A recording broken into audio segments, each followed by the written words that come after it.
Melatonin functions as a timing signal, a biological clock rather than a sedative sleeping pill. Swallowing 10 milligrams expecting to be knocked out misses the point of the hormone entirely. Many professionals approach sleep as a problem of force. They reach for high-dose melatonin with the expectation that it will act as a chemical hammer, mimicking the immediate, consciousness-heavy effect of a prescription hypnotic. When sleep doesn't arrive instantly, the user typically responds with escalation. They assume the dose was insufficient, leading them to double their intake or cycle through various premium brands in search of a stronger effect.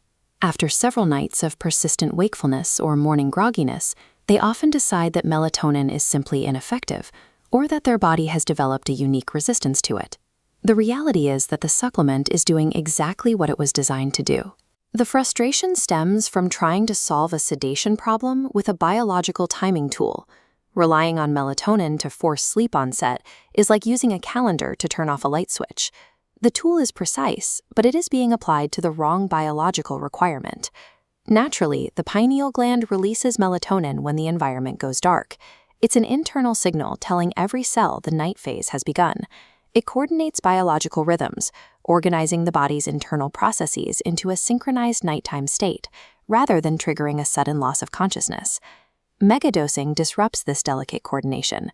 When a user takes 10 times the dose the body naturally produces, it can saturate the brain's receptors, causing the signal to bleed into the next morning. Instead of a clear start signal, the system is left with a chemical lingering that causes daytime lethargy. Environmental habits often neutralize the supplement's effect entirely. Taking the pill under blue light from screens or overhead LEDs sends a direct conflict. The pill says night, but the eyes say day.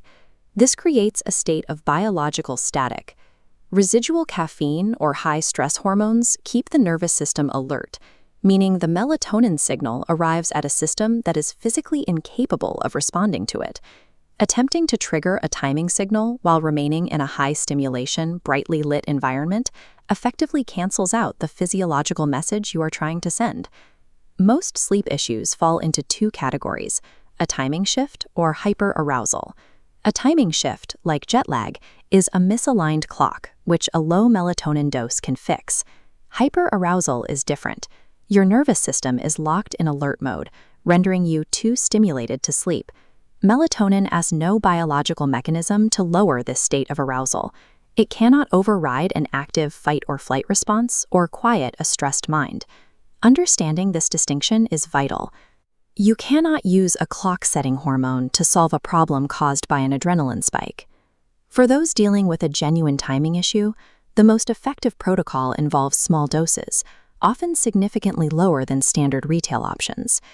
As with any hormone, consult a professional if you have specific health concerns or are taking other medications.